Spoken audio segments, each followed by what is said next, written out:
I'm kind of like I think people like my position. I'm kind of a unique kind of character. And I have You just see how games and possessions are more intense, how they mean more. I'm not putting him on. I think the U.S. is going to all of a sudden win. Hello and welcome to another episode of Nothing But Respect. We have the NBR's chief San Antonio correspondent, Devon Walker, back on the show. When we had you last, Devon, you were gearing up for the Spurs playoff run.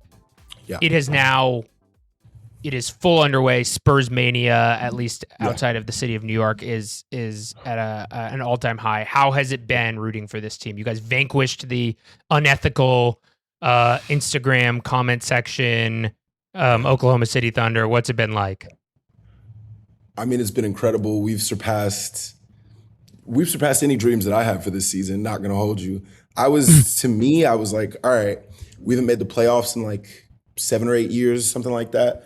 We haven't been in the playoffs in quite some time. To me, I was just like, all right, let's just get involved in it.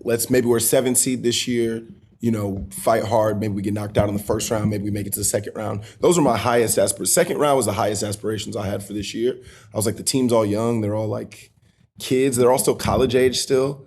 And so the fact that we beat the Oklahoma City Thunder, who I now have a lot of hate for that I never had before in my life. I was pretty neutral on the Thunder until this series, and now I got real beefs with multiple players. Every time I see Chet Holmgren's beard, it brings anger out of my spirit. Here's some more of that. What do we got with what's because nobody develops hate like somebody whose their team is playing against them, and the Thunder are also kind of like uniquely primed to be hated. Mm-hmm. So we got obviously Thunder. I mean, we got Chet Holmgren looking like a kind of insane person. What else? Who do you else have smoke for? Chet Holmgren be over there looking like a straight up Billy Goat. That gets me upset. Shea, it's just like He's just not a fun guy to watch for me. Some guys are really cool. I feel like Luka is this way too, where it's like, oh yeah, you are awesome, but like the way that you play does not inspire anything in me. It just does not get me going to watch Shea play basketball. And also the foul hunting shit it's whack. It's whack. And I feel like we all know it. And I feel like this is the first time when like a spotlight really got shown on it. And yeah, fuck that guy. Fuck that guy. fuck that whole squad. Fuck Isaiah Hartenstein. Mm-hmm. I'm not really rocking with what he got going on. Who else? I can't Lou imagine. Dort's always on some bullshit. Lou Dort's always trying to do some slimy shit. He's a bad person. I'm shocked I haven't heard the name Alex Caruso, because I imagine if my team had to be guarded by him and the way he's just like running around like a little worm and like smashing people's arms and stuff, I would just be like, we got to do something about this guy. Honestly, thank you so much for bringing Caruso's name up. I missed him for some reason. He was doing some straight up dirty plays. He was trying to knock Steph Castle out of the air on multiple occasions, and he's like, I feel like he's sneaky dirty. People don't think he's dirty because he's white and bald. They don't think he has malice in his heart, but he clearly does. He clearly does. He's trying to do dirty shit on a regular basis. I had an abiding fondness for Caruso because I got him confused with Marcelo Huertas, the Brazilian guy who was in the Lakers. So I was like, Caruso, love to see a Brazilian make the NBA. That's cool. And then only to find out he's just like a guy from Texas. So I don't like him anymore. He's from College Station. He's from like the city where Texas A&M is, which is not a place that you want to go. And I feel like, and that's how the people are over there. What happens in College Station? They look like a roll of deodorant. Like I don't know. I don't like that he wears his little headband. I don't like that he went for 30. I only like dirty stuff when my team does it. Of course. That's the only time it ever feels acceptable. So I'm not. Yeah, I will say just one thing, because you're right to bring up College Station as a place where there's some fucked up shit going on. When I was working and doing college football stuff, I was going around to the various places, and nobody is using the word rituals that gives me like a chill down my spine more than the good people of Texas A&M. They are like, we have rituals. And it's like, all right, dude, okay. That is very true. There's a cult-like thing going on there. There's a dog that they bring around. I mean, Friday as somebody night, who's from Austin, I don't support really anything going on in College Station, top to bottom. I went to, there's a junior college nearby that I went to for 1 year for my freshman year of college. And so in Bryan, like the neighboring town. So I really was in College Station for from 18 to 19. And I have never been, oh no, I did go, I went back once, but I hope to never go back again unless it's to watch a UT A&M game. That's the only thing I would ever go back to that town for. I was scared all the time. I was wearing Sperry's. So I was lost. I was lost. I was not where I needed to be in my life. So when you say Alex Caruso looks like a travel-sized toothpaste, you're speaking with like an authority here. Like we have an expert in the subject matter. Yeah. I've been familiar with him for a long time. He went to middle school with like a couple people that I know. I know a couple people from College Station that like knew him when they were kids. Damn. So we can say with authority, fuck that guy. But yeah. we Fuck should Alex talk. Caruso. Yeah, fuck his fuck bald Alex. ass head. Let's go. I can't stand him. I hope next time he plays, we knock his fucking headband off. Speaking of headbands getting knocked the fuck off, the Spurs did that in front of God and everyone yesterday. Yeah. In just the craziest environment I've seen for a game in so long. I mean, the Knicks clearly seemed nervous. Like they were just throwing the ball over the gym. Mikal Bridges gave himself psychic damage by fouling out basically in the first 2 minutes of the game. And like the Spurs were just like the better team for the first time in the finals. So I guess I just want to ask, like, as someone who lives in New York, is a dedicated hater about the right stuff, how are you feeling right now? It feels good to have gotten the win. I think we have so far to go still. I mean, to keep it a buck, you said this the first time we were the better team. I would argue we were the better team for like 3/4 of like each of the first 2 games. And then they came out like, if there's one thing I'm like worried about with our team is that we maybe don't have like a killer in the moments where you like need a killer. I think Wemby's not quite there yet, as I think we saw in game 2. He's still like got some jitters to work out. If there was going to be a guy who was going to be that, we kind of needed to be De'Aaron Fox, which he was in game 3, which was beautiful. But also I know he's like, his ankle's a little gimpy. He's like not 100%, but like it still does scare me. I mean, this Knicks team is like, they're in the exact right stages of their careers to win a championship. They've like been through just enough, you know what I mean? Like all their best guys are 28, 29, 30 years old. Like they're right in that window. All our best guys are 20, 21, 22 years old. Fox is maybe 27 or so. So he's in that zone, but he's clearly, he's not our top guy. So that gives me pause, but like, I don't know. If we get this next one, which feels really plausible because we've been right there in every single game. I think if we get this next one, then it's basically 0-0. First to best 2 out of 3 at that point. You're so right to say that like it's the timing of this Knicks team is so perfect. Like you obviously have this like Landry Shamet thing where he's been like bad on every team he's been on until this one. But even like a guy like OG, who early in his career, one of the main things was like, he wants more shots. Like he's not really ready to like lock into his role.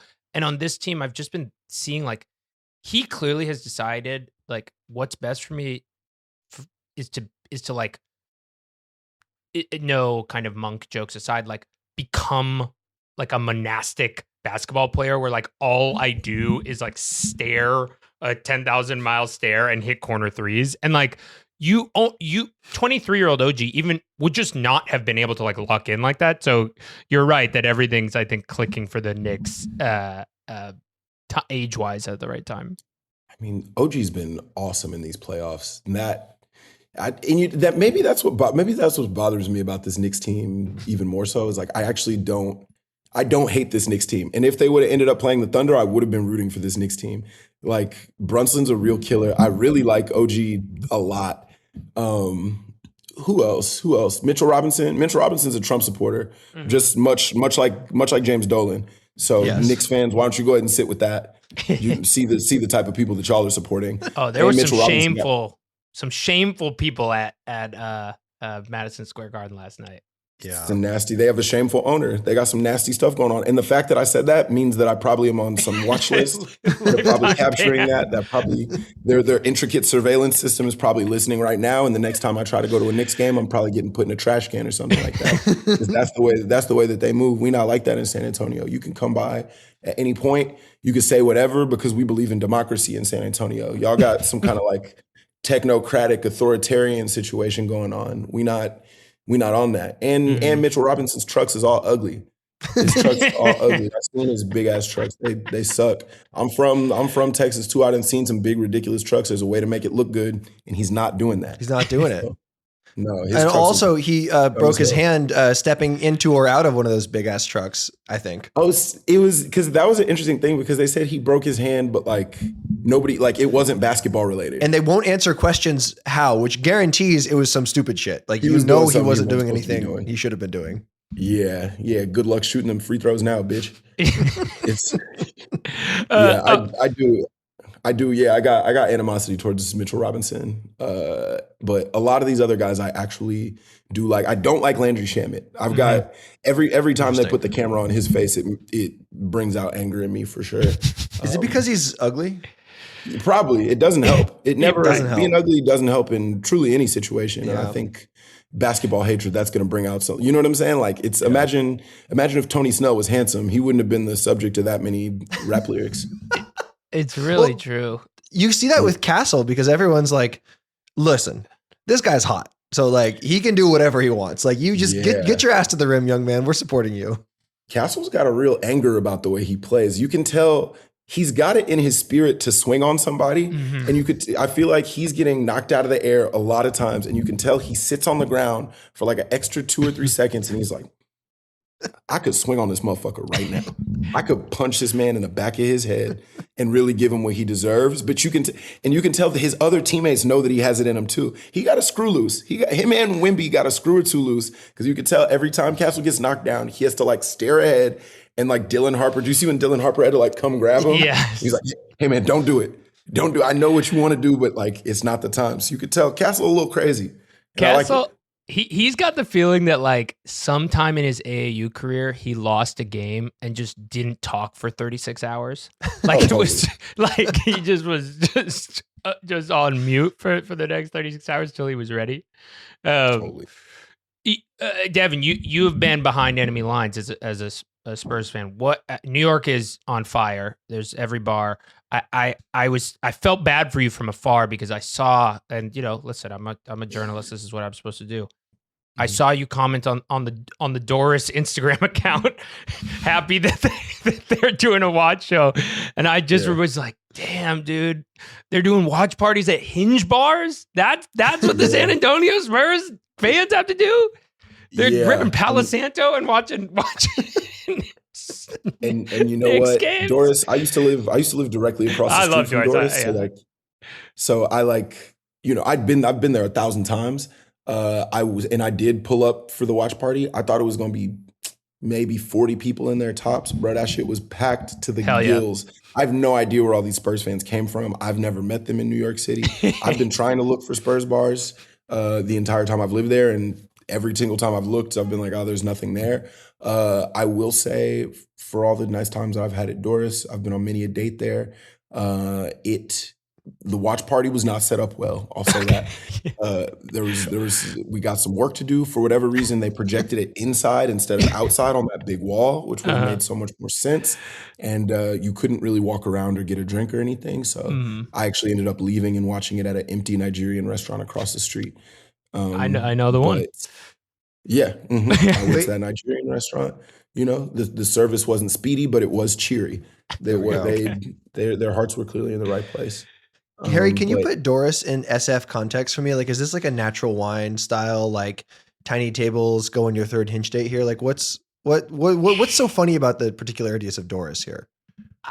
I mean, in short, yes, minus the natural wine. It's what I was gonna say is I was gonna sarcastically say like, oh, the bar that Spins vinyl DJ didn't have a good setup for the Spurs game. Like, yeah, bro, what are you listening to it on FM radio? Like, but it is a great bar.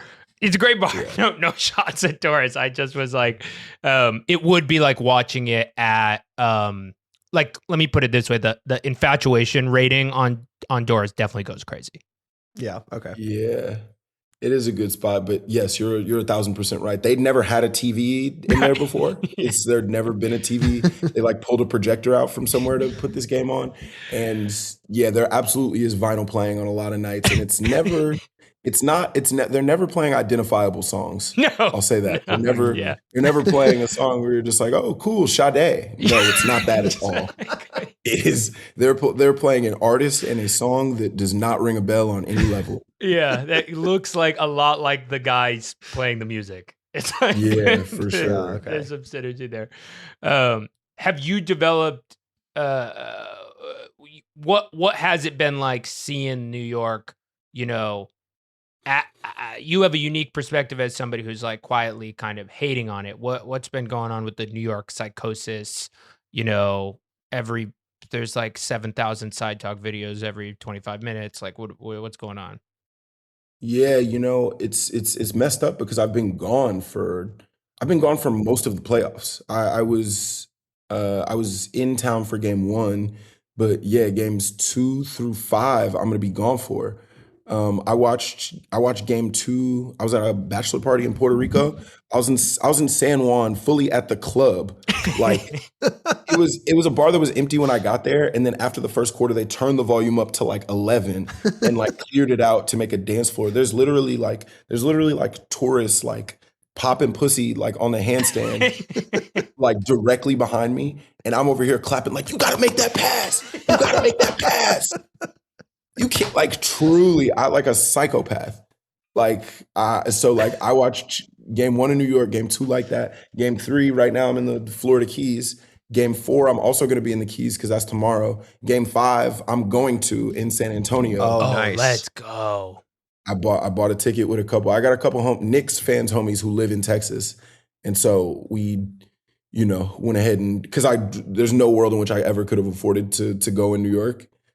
And so we went. The San Antonio's tickets are still crazy, but they make sense. Right. They're numbers that you can wrap your head around. It's like hundreds of dollars, not thousands, presumably. Not tens of thousands at least. The nosebleeds at MSG are like $12,000 or something. It was something insane. Yeah. It's like incomprehensible, like that you could get, I don't know, 18,000 people paying an average of, I don't know, $16,000 or some shit. And so therefore it makes sense to see like, oh yeah, there's like Jose Alvarado's crashing into a guy wearing a blue sweater who just happens to be Michael Bloomberg, or like Howard Lutnick is giving guys high fives as they go to the bench. Like the evil emanating from the court was just really, really something to sit with last night.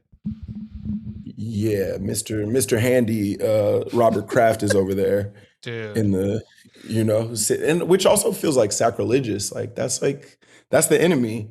Y'all supposed to be, you know, like don't give Robert Kraft a seat. That's nasty.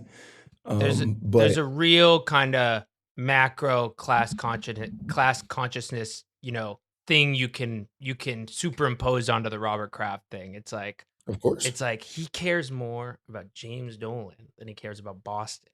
Think about if Boston is working class, like just sort of like pivot it a little bit, and you'll start to see what's going on.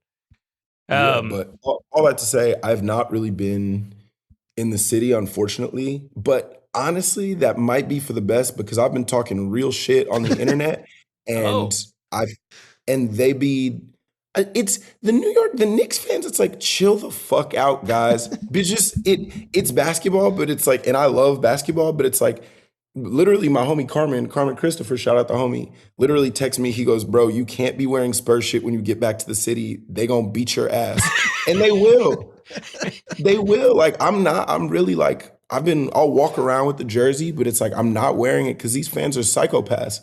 It's like they've had so little good happen in their sports lives that they like don't know how to act. They're fucking, remember when they were playing against Indiana and that kid in the Pacers jersey was getting trash cans thrown at him? Yes. That's crazy. These people are like, it's wild what's happening. We got to get it under control. If you're a Knicks fan and you're watching this, tighten up. Act Drink like some you've been water. there before. Even though you haven't, if you're under the age of like 60. Yeah. I know you haven't been there anywhere near it, but like just pretend like you have been and just act like it's basketball because it's not that deep. You don't got to be punching people in the streets. You can just sense like how much they want to throw a sports riot, which like They do. I'm like They're excited somewhat about it. yeah, it's like I the energy coming out of the building last night was like, you know, an arena full of people who thought they were going to see their team be basically crowned champions, like going up 3-0. Like the energy had this sort of like libidinal, like sort of fervency. Like they were just like, they just wanted to see it happen so they could go crazy. And I still kind of think they will go crazy. Like I think the Knicks have been, I guess the luckier team maybe is the better way to put it. But I just got to ask, like, you know, you have been there before. Like the Spurs, all they do is win titles and stuff. Like, do you feel like any sort of like different nervousness or any sort of like anticipation, given that this is like the first time around with this new group? Or are you just like, this is what we do. We got Wemby. We're going to win the next 9 titles no matter what happens. I mean, in this, I think the parity in the NBA has made it harder to like sustain a dynasty, because of what they're doing with the salary cap and stuff like that. It's like you kind of have to get off your team and you can't hold all your guys together in a way that you used to be able to. But that being said, I'm like, as long as health is permitting, as long as Wemby's like long ass body holds up, there's no way we don't come away with at least 1 or 2 of them things at some point. Well, if he's already here now, but also I don't want to jinx it because that's what Orlando Magic fans would have said with Shaq and Penny. You know what I mean? But it's like, it looks like we are ahead of schedule. And so I think, it's clearly possible we could win a championship this year. We are like right there. But I do have this feeling that like we will have to be back because we just have like that generational of a player. Speaking of Wemby, Wemby has, the Wemby hate machine has started. And I was thinking about this as I was looking. Your tour right now is called I Still Want a Sprite Deal. Yeah. Wemby came out and was like, soda is for the weak or whatever he said. Yeah. He came out anti-Sprite, essentially. Yeah. So maybe you have a personal stake. I don't know how do you feel about, the beautiful boy Wemby getting dinged up? I think Knicks fans are freaking out a little bit too much about some of these dirty plays. It's like, it's the fucking finals. You're allowed to push a guy. Chill out. Yeah. But push a guy. I also really liked when who was it when Steph Castle ran directly through Jalen Brunson when Brunson was trying to set that screen. I do think we should be doing more shit like that. Like not outright dirty, but it's like put a shoulder into him every now and again. The Wemby shit was like it was slightly over, but we maybe didn't need that. That wasn't really a basketball play. But you see him setting a screen, just go ahead and take that foul. Go ahead and take that foul. Knock him down, like make him feel you. I like us doing that. I think I really do kind of support goons being in the league a little bit. I support there again, like in a basketball way, but I do kind of support it being like, all right, we're gonna rough you up a little bit. We're not trying to hurt you, but we trying to make sure you shit ain't sweet when you come down the lane. Like I'm not mad at it. The Wemby hate to me though is it's to be expected. I think it was always going to come. People historically also just like have a lot of animosity towards the Spurs. I think this is the first time in my life ever where I've ever had anybody from outside of the Spurs fandom be like, "Hey man, I'm rooting for you guys. Like I like this guy or that guy. I like Dylan Harper." But like, here's the thing: if you don't like Victor Wembanyama, then I don't believe that. Okay, then I thought you said you loved Mamba mentality. I thought you loved Kobe. I thought you loved Michael Jordan. I thought those were your favorite guys. It's like he's wired the exact same way. He's a psychopath. He's crazy. Yes. He's crazy, and he like I truly believe him when he's like, yeah, I like put my phone away after 6 p.m. and I like go to bed at 10 and I don't drink soda. Like he's nuts. And he will truly do, he has that type of psycho wiring where it's like he will do literally whatever it takes to become a champion. And to me, I'm like, everybody says they like those qualities, but then when a Spur got him, now it's bad. You don't think Michael Jordan ever put his elbow into somebody? Yeah, right. Yeah, right. Shut up. You don't think Kobe ever fucking threw a fuck? I'm gonna go Google. There's a clip of Kobe straight up jumping up in the air and coming down with his elbow and landing on Tracy McGrady's back. That's go look it up. You can find it, and Wemby's on that same type of time. I'm not saying that it's maybe the best thing in the world, but I am saying it comes from everything he does comes from a desire to be the best, and I think that's beautiful. You can tell like when he like gets an and one or like makes some tough play, he'll like sort of let himself spaz out for like a quarter second in celebration. And in that moment, you can see just like how much like fury he has in his body and how hard he's working to stay contained and be normal. Like the whole thing with him is like, if he just plays his normal game, he's basically unbeatable. Like he can guard everything, he can score on anyone, but like, you can just tell he's applying like so much energy to just like, don't freak out, don't punch anyone. And like, I find that quite relatable. I like him. He does want to punch somebody. Castle has that too. They clearly, I mean, you don't have to look that far to be like, oh, Wemby, I bet you when he was a kid, I bet you his like parents used to have I bet you he used to tear up his whole room after he would lose. I bet you it looked like a hurricane hit it because he so clearly cannot stand to not win, which is why he is great and is going to be great. But like you can certainly see it. He's got something bottled up in there that like, you know, you saw it with the Nas Reed thing. He snapped. Mm-hmm. He snapped. And we can't afford to lose him again. And I think he knows that. But like I also know like there's a seed of that's really in him and you can see it. Yeah. No, it's true. All right. Well, this was a perfect San Antonio Spurs hit. Where can the people find you on tour? What's going on? Come watch me on tour. I got a couple more cities left before it's over. I'm gonna be in Pittsburgh next weekend. Yeah, because this will be out. Yeah, this will be out today. Yeah. Today. Oh, sure. Pittsburgh, Rochester, my last 2 tour stops. Check out my podcast, My Favorite Lyrics. Mm-hmm. We've got the most diverse group bookings that you've ever seen. We're the only podcast to ever have Chloe Trost and Cash Cobain. So definitely go check that out. And follow me or whatever and go Spurs go. Beautiful. Have you been playing tennis also, I gotta ask? Yeah, I've been playing tennis. How's the backhand? It's better than the forehand. The forehand I still really am struggling with. The backhand, for whatever reason, makes more sense to me. All right, well. So that's my stronger. Got the Wemby backhand. Yeah, exactly. The elbow. And that one was ugly, but it was awfully pretty at the same time. All right, hello, and welcome to part 2 of a very special episode of Nothing But Respect. Currently stepping to the line to take 2 free throws, his jersey untucked, middle fingers to the crowd. It's Will Menaker. Will, how you doing? Hello, happy to be here. Tough one for the Knicks last night. We just had our Spurs representative on to talk his shit, and now it's your turn. You DM'd us like minutes after the game ended saying you were ready to spit. So I just like to give you the floor. Well, to be fair, I was a little drunk and I was still in the throes of experiencing a Knick defeat after nearly 2 months of just unbroken bliss. So I was a little bit tilted, and when I said spit, I'll say like just to start off this episode.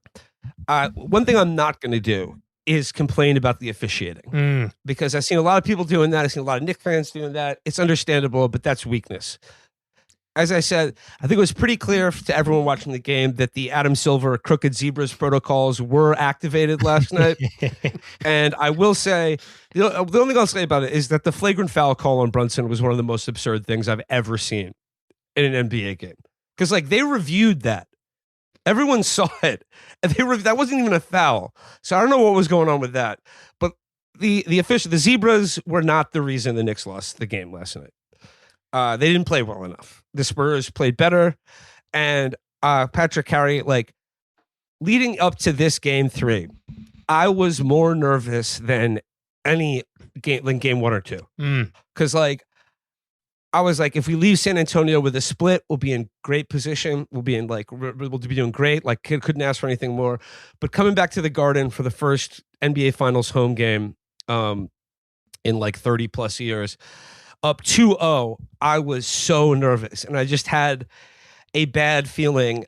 Because like usually I'm watching like ESPN all day. I'm like, just like locking in, seeing all the commentary. I couldn't watch any of that. I couldn't bear it because I knew that like now it's so real that the pressure that the Knicks are going to face at the Garden, like the pressure that they're going to be under is so intense because like now up 2-0, stealing the first two on the road, they better fucking win. They better fucking win.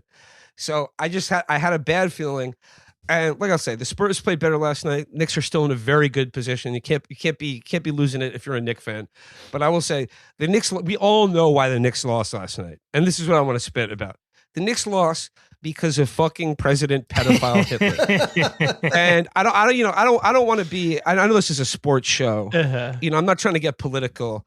I'll just say, just as an objective description of reality, it wasn't just Donald Trump. It was Rahm Emanuel. It was David Zaslav. It was Robert Kraft. It was all the made men of, and I'll say this. I don't mean to be controversial. I'll just say this is a statement of objective reality. All the made men of the Zionist rape mafia that controls this country were out in full force last night, and the sheer power of their anti-aura just shit-coated the Knicks from fucking tip-off. And I think everybody knew that was going to happen. And really, this is why I was so worried about Game 3, because it was like, heretofore, this run that the Knicks have been on for the city, for me personally, represents everything that is great and joyous about rooting for a team, about following sports. You're seeing the way this team, the way they're playing together, what they represent, and it's just the city's been more united than it has been since the day after 9/11, and it's been. And then to see at the Knick game all the people who did 9/11. No, but with James Dolan inviting his friend, President pedophile Hitler, to the Knick game to shut down the whole 34th Street area, make his own employees wait in line an hour to even go to their fucking job. It represents everything that's disgusting and evil about professional sports, and not just professional sports, but the New York Knicks in general, because it's just I had almost forgotten who the owner of this team is. I had almost forgotten. And it's just where has all this pain come from for the last 50 plus years? Mostly from James fucking Dolan. And you know what? As good as they are, he managed to fuck it up again. It's true. I mean, it's that's one of the things about sports fandom that's so sort of tricky is that you have this sort of morally compromised thing of rooting for a team that's owned by a billionaire, most of whom are pretty affirmatively evil, if not just passively evil, like any of them are. But then to be confronted by that at all, you're sort of forced to take on psychic damage. But then when it's fucking Howard Lutnick high-fiving Mikal Bridges as he steps off the court and just getting that evil stink on him, and Trump falling asleep in the suite, and it's just it just sucks to have to just hold that, and then try to think about the game. And to be a New York sports fan is to you have to live in this I don't know, you have to live within this awful contradiction even more than I think any fan of any other sports team in America, because a byproduct of New York City being the number one city in the world, the number one city in America, means that by default, it is also the number one most evil city in the world. And that the people who want to associate with the Knicks or the Yankees or New York sports teams or root for them genuinely, going to be a high concentration, like I said, of Jeffrey Epstein's best friends, if not Jeffrey Epstein himself when he was still alive. Two things. One, to this point, I saw in the wonderful video of Alvarado crashing into Bloomberg.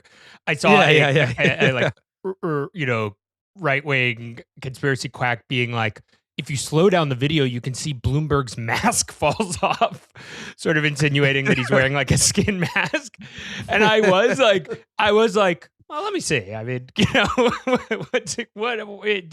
Alvarado knock it off? And then the other thing that like perfectly encapsulates all of this is I was talking to a friend who was noting that the ticket to sit next to Celebrity Row was auctioned off to charity for like a civilian to sit next to Timmy Chalamet or whatever. And the winner of the auction, because the ticket went for like $1 million, was just the CEO of a white glove law firm. Like, it's like, all right, thanks. Yeah. Awesome. And like I said, like I just had a bad feeling going into this game because of like just the unbelievable pressure that the Knicks would be under, like in that Garden, and just how badly the city wants it so bad. But then in addition to that, the presence of Donald Trump just like fucking up all of the like unalloyed, pure, great vibes that New York City is feeling right now. Like he's the one person that will just shit all over that because he is like, you know, he has the anti-Midas touch. He's now polluted the Knicks with his fucking loser aura. And let's just say, like, Patrick, when I messaged you last night, I was a little bit in Travis Bickle mode. Let's just say I had some bad ideas in my head. Some bad ideas. You had just been watching the Pat McAfee cast, so you were saying? Yeah, exactly. I was laughing about the idea that like you don't need Palantir or any of this surveillance to like figure out who the bad guys are. You just anybody who's worried about, you know, anti-Trump attacks just needs to check who in New York Googled first reform vest meme. or just like I watched that scene from Dark Knight Rises. Yes, last night. You know the one I'm talking about. But you know that. Well, to be clear, that is a movie. That's in a movie. Yeah, and there's like all kinds of different scenes. Like, yeah. I mean, you know, this is mostly a movie podcast anyway. But I you're so right about the Trump thing, and you could just tell watching the game that like the vibe in there was just different. Like for one, everyone who was in there had to go through this like bullshit super TSA cage within a cage stuff. So they're like forced to think about Trump. And so then they're holding that alongside this like crazy pressure of like, if the Knicks win, they basically win the title. And like the tenor of the noise was different. Like you could just kind of tell after the Spurs came out and punched the Knicks in the mouth to start the game.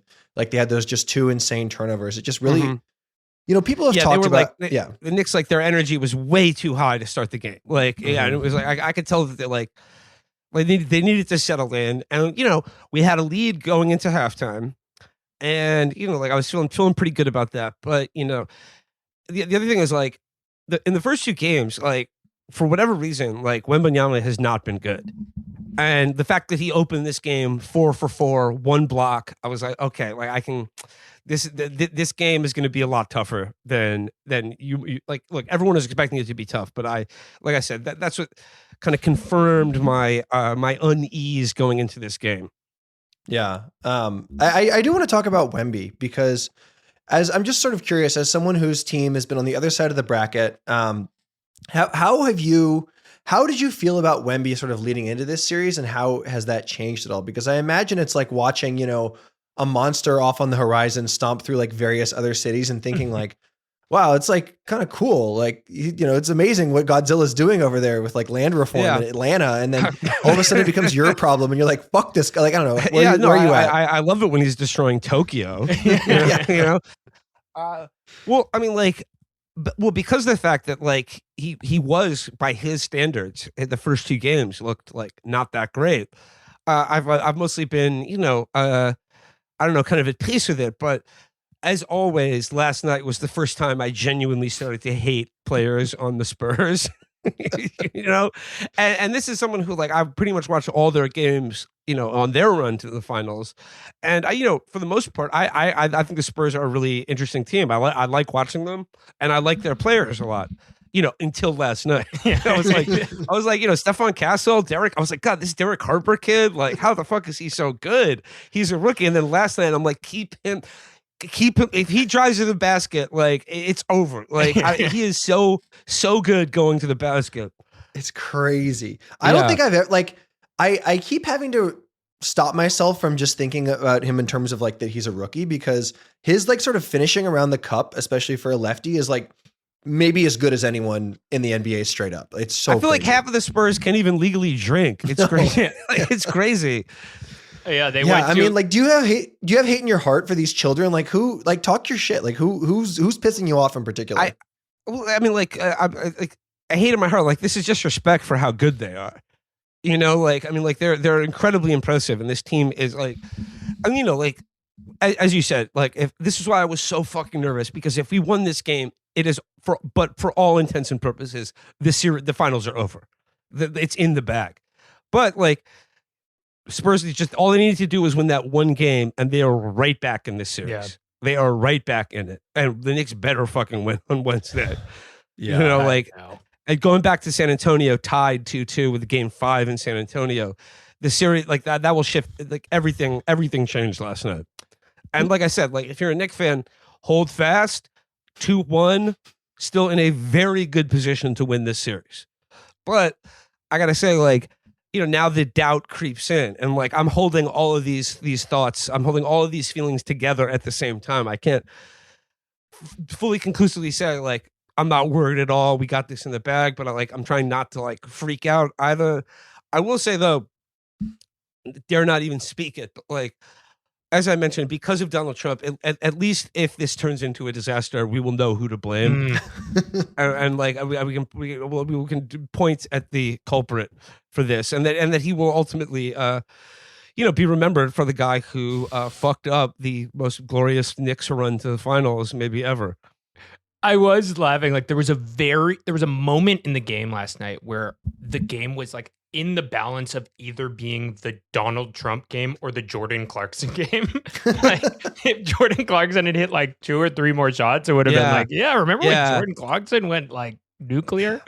And then and, you know, like, yeah. And also outside game 1, games 2 and 3, Brunson has not been Brunson in the fourth quarter. Like those shots that, I mean, he made some amazing shots last night, but like in clutch time in game 2 and 3, those Brunson shots were just not going down. Yeah. And I think, I mean, I still think we're going to see like one signature Brunson game, hopefully on Wednesday night. Yeah. But, you know, like I think the Knicks are in a beautiful position right now. Like you can't be mad at that. Cause like, I was thinking if we come back with a split, like I'd be overjoyed. Yeah. So now, look, it's just 2-1, but like it was just like the feeling, like how bad everyone in New York wanted that win, or just like, and then Wednesday night, like we need it badly, but like it's just we want to win on at the Garden to just seal it up. And now the series could very well go 7 games. I would like to make the case for Knicks optimism here. Like you saw Mike Brown after the game kind of go in on Brunson in a way that I was a little surprised by, where he was just like, you know, we had one guy dribbling and everyone else standing around. I don't think that's like entirely true, but I do think that like the offensive process was like a little worse. Like you could see in games 1 and 2, they were doing this thing where they would just like try to put Wemby into the action, which like must be very scary because, you know, to bring that guy away from the rim, you basically have to have Towns way out. And that just takes a lot of like emotional and physical energy. And they just clearly like weren't doing that as much in game 3. And I think like there are a lot of process things they can clean up. Like maybe OG won't keep making every single shot, but like there's a lot, you know, they didn't play well. Well, I mean, like, and once again, like to make the case for Knicks optimism, like OG hits that 3-point shot and we're within 2 with like enough time left in the game. Like we very easily could have won that game last night in incredible fashion.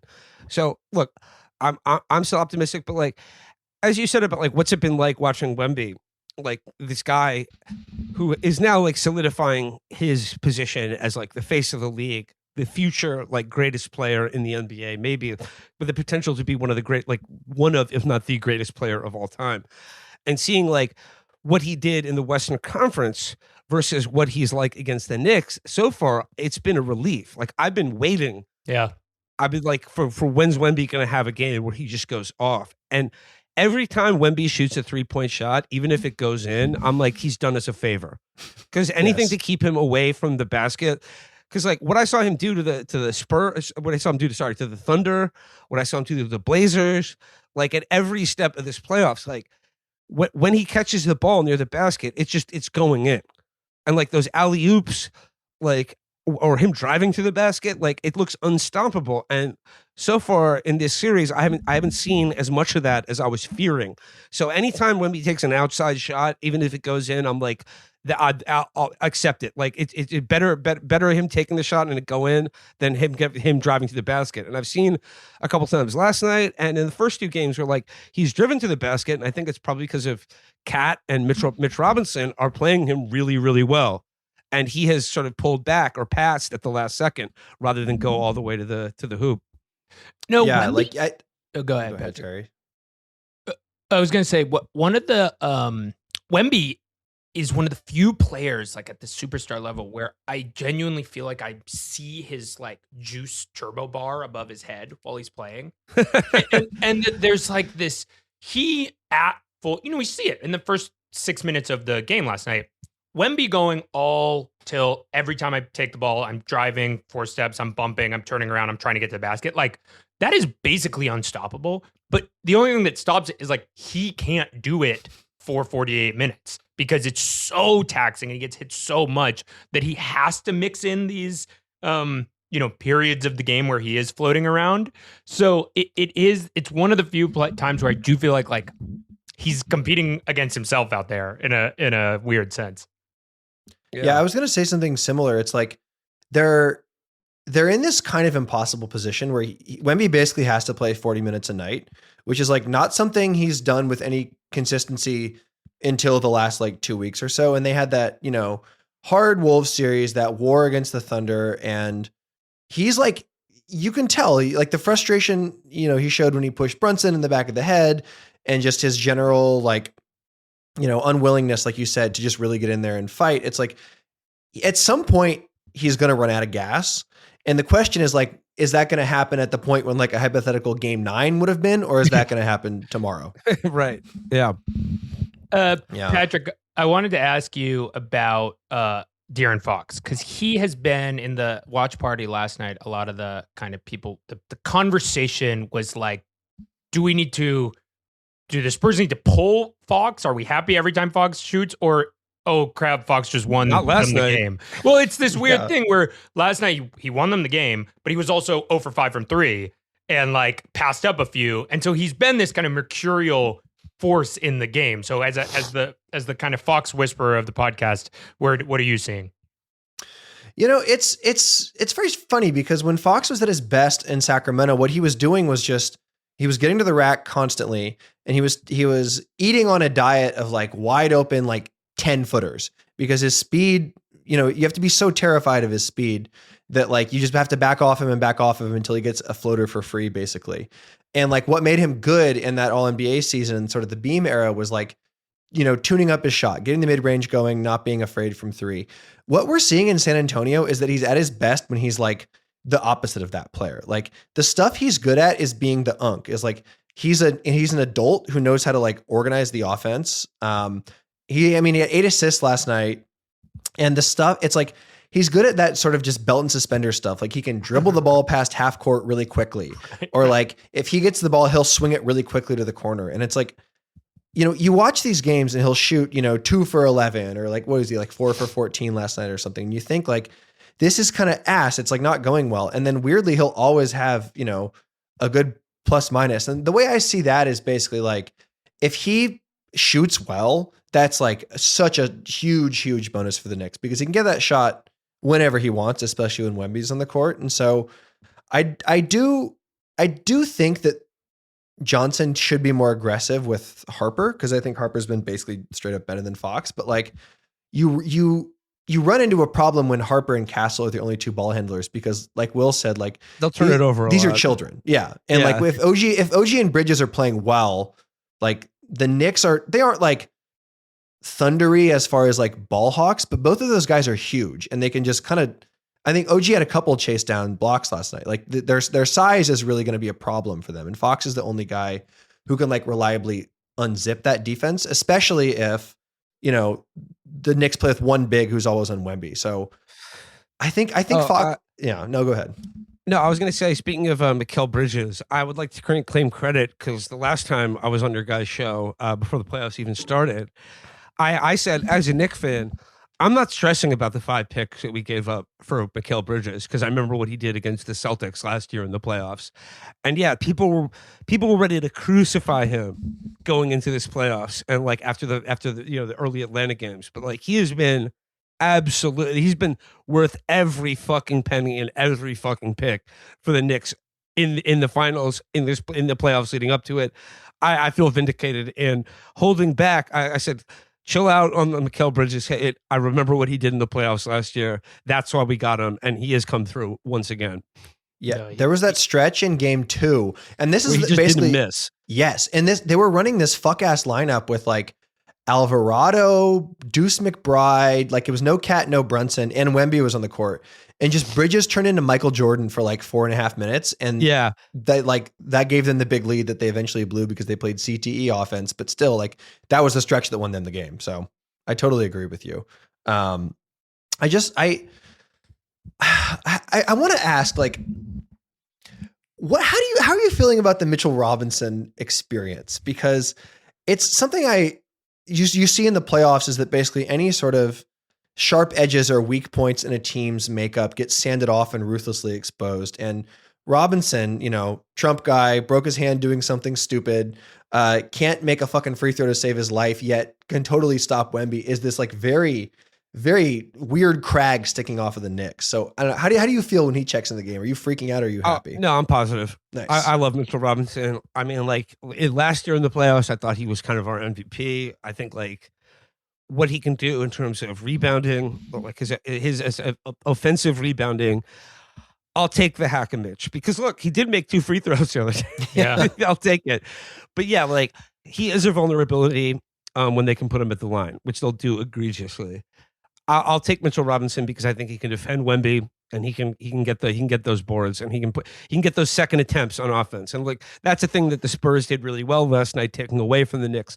Definitely, in the first half, but like crucially at the end of the game too, was stopping their ability to get second chances on offense. Yeah, and Mitchell Robinson is like the guy that really does that for the Knicks. and I don't know, someone made this point, which I think is so smart. With like the Spurs rotation is so tight. You have like Harper plays off the bench, and then you have your government mandated Cornet minutes, and then like Keldon Johnson will run around and hit people for like 15 minutes a night, but they don't play anyone who can just go in there and soak up like cheap fouls.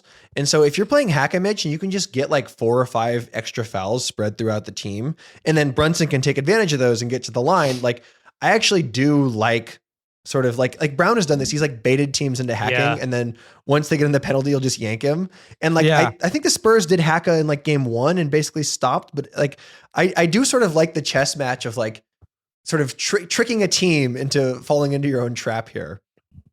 Well, I mean, I do like it when Mitchell makes a free throw, and it's like for Knicks fans, it's like you cheer louder for that than anything. Like even Brunson in the fourth quarter, because people are so happy for him, just to make a free throw. But I will say, like one thing that makes me nervous, of what I've seen from the Spurs in game, particularly in the fourth quarter of game 2 and last night, is that their defense has gotten like the defensive intensity and their switches and like the way they're playing the Knicks, were like they're hitting them right when they cross half court. And like too many times I see like Brunson or whoever's handling the ball for the Knicks, they get stuck up at the top of like right across half court, and they just get like swallowed up there, and that eats like 7, 8 seconds off the clock, and then like the whole rhythm gets screwed up. So the Spurs they're playing Brunson incredibly tough. I got to give him credit for that. Like once again, like don't bitch about the officiating. It's the finals. Mhm. It's the finals. Like shit's gonna happen. Like and like yeah, like there were some bad calls, but like whatever. You can like get over that. Right. It's the finals. Like the Knicks are gonna get away with some stuff too.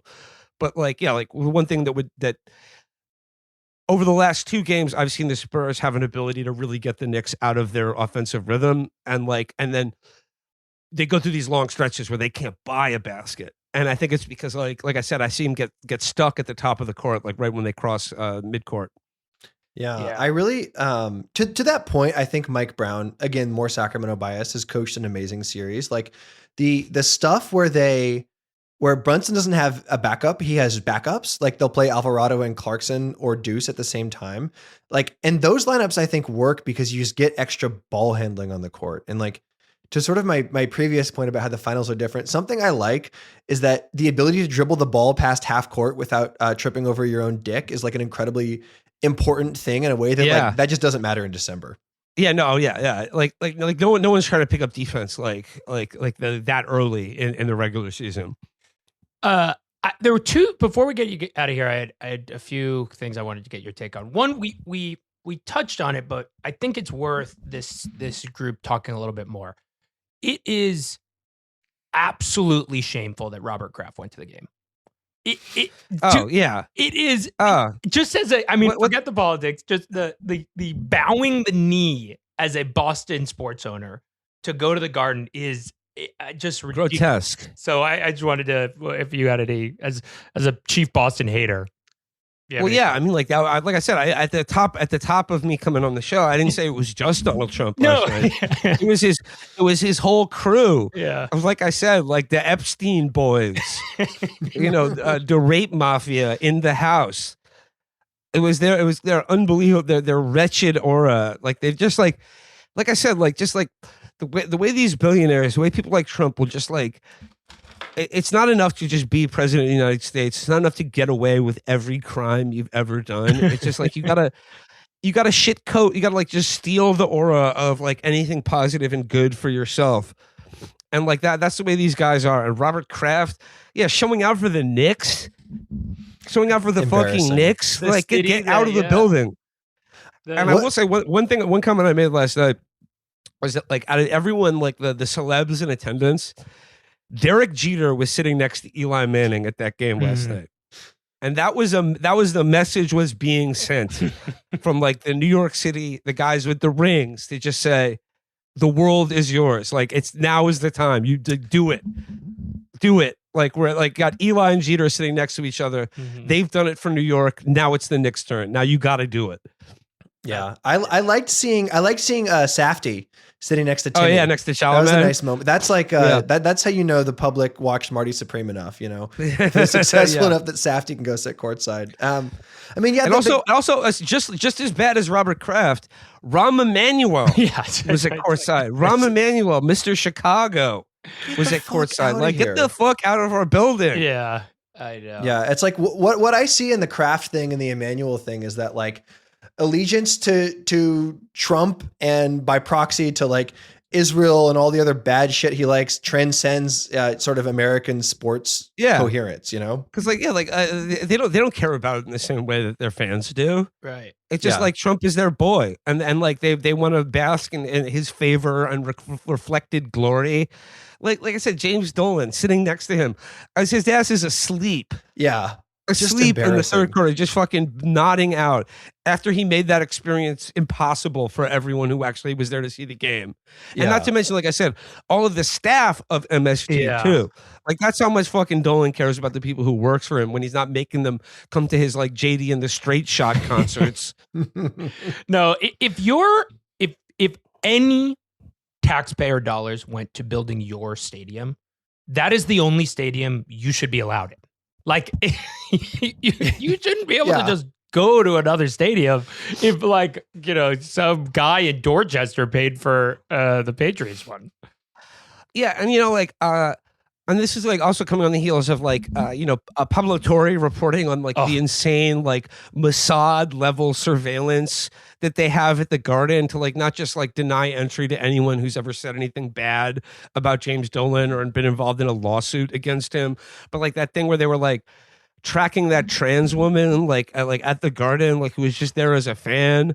And it was just like all of the black cube Mossad Zionist assassination and surveillance techniques that they're employing against their own fans at the Garden. It's like, can't you use that to identify these fucking losers like Donald Trump and keep them out of the building before they ruin Game 3 for the entire city of New York?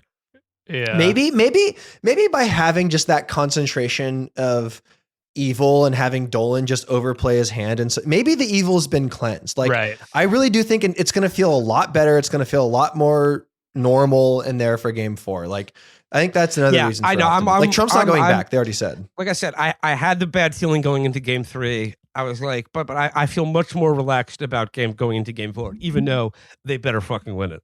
Yeah. I mean, I'm right there with you. Just like basketball wise, vibes wise, Wemby's turbo bar running low wise, like a lot of stuff is going in their favor. Also just like, I think I've said this on the show before. I love a game 4. I think it's my favorite point in a series, unless it's 3-0 because who cares? But like 2-1, going either to 2-2 or 3-1 is just, that's to me is the biggest pivot point. It's bigger than a game 5. Obviously, a 7 exists, but also like by games 6 and 7, everyone is so fucked up and hurt and everyone knows what everyone's going to do. And it's just a matter of like, who's less nervous. I think like people kind of are sick of each other, but it hasn't boiled over into any kind of animosity. The level of play is still super high. So I think this is just going to be an amazing game. And I really want the Knicks to win. Well, yeah. From your lips to God's ears. Me too. Yeah. Like, and like even if they tie it up and go back to San Antonio for a pivotal game 5, it's like, I still believe in this team. They still got it. Like I like if they're, and like, if you're a Knicks fan, like when was the last time you were able to like convincingly say that? Yeah. And like, hold fast. Knicks Patriots are in control. like this team, like they're going to do it. They're going to do it. I think that's a perfect place to send us out on. Will, thank you so much for joining us. I think everyone's, should be or is familiar with your work, but go listen to the podcast. It's great. And go Knicks. Thanks for being here. All right. Thanks, guys. Let's go Knicks.